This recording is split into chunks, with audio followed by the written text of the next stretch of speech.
Have you ever really thought about what's going on every time you get behind the wheel? You're actually wrestling with a whole set of powerful, invisible forces. So today, we're going to pull back the curtain on the physics of driving, because really getting a handle on these pushes and pulls, well, that's the secret to being a way safer and way more confident driver. So, what are these invisible forces that are basically in charge of your car? I want you to stop thinking of physics as some boring high school class. Instead, think of it as your co-pilot.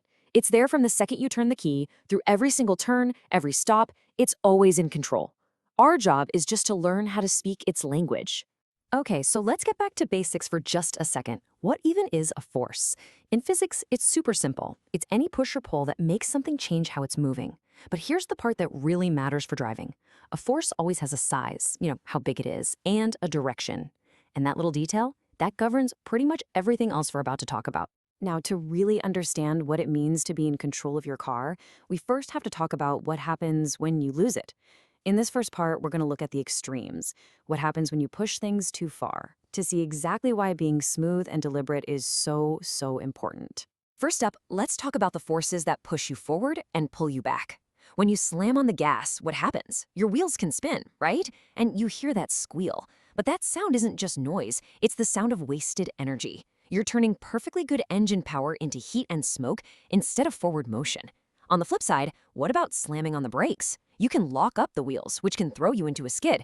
You get that nosedive feeling as the car's weight shifts forward. And yeah, modern cars have anti-lock brakes to help, but that's a safety net, not a substitute for just being smooth in the first place. Okay, now for the side-to-side forces you feel when you're in a turn. This is where you hear those terms like understeer and oversteer. Understeer is when your front tires lose their grip. You're turning the wheel, but the car just wants to keep plowing straight ahead. It feels like the car just isn't listening to you. Oversteer is the exact opposite. That's when your rear tires lose grip, and the back of the car starts to slide out.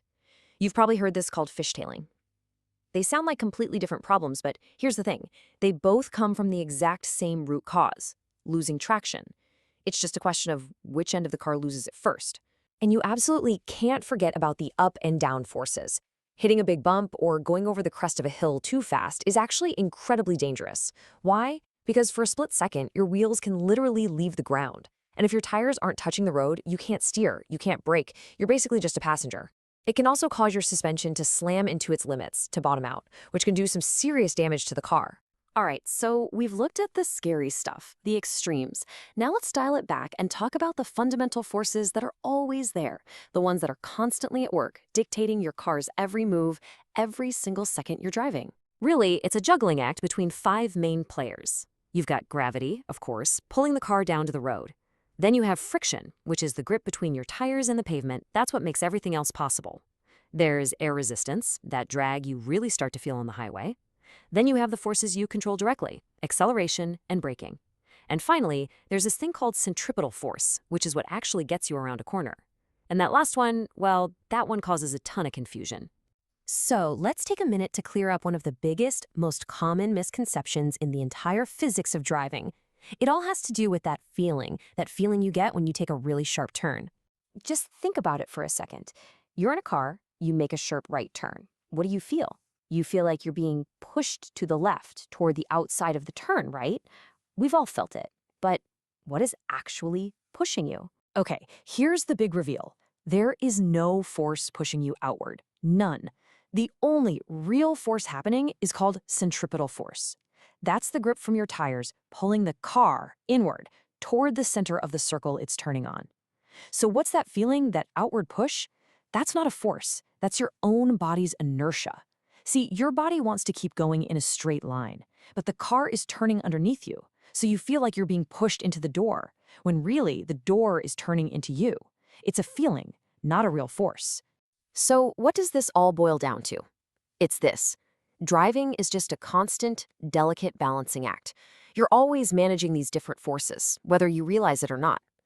Your job as a driver is to keep them all in balance. Okay, that's enough of the theory. This is cool to know, but how do we actually use this stuff? How do we take this understanding of physics and apply it out there on the tarmac to make us better, safer drivers? Well, it really just comes down to 3 things. Number 1, use smooth inputs. Every sudden jerk on the wheel, stomp on the gas, or slam on the brakes upsets that delicate balance of forces we talked about. Be gentle. Number 2, adjust for the conditions. If the road is wet or you're going into a curve, you slow down. Why? Because you're consciously telling yourself, okay, I have less friction to work with here, I need to adjust. And finally, number 3, maintain your vehicle. Good tires, good brakes, good suspension, they aren't just about making sure your car runs. They are literally the tools you use to interact with and manage all these forces. So I want to leave you with this idea. The next time you go for a drive, try not to see it as just getting from point A to point B. Think of it as a continuous dialogue you're having with physics. Every smooth movement you make with the wheel or the pedals isn't just a random action. It's your precise, skillful answer to the forces the car is experiencing in that exact moment. Now, how does thinking about it that way change your perspective behind the wheel? Please like, subscribe, and get notified.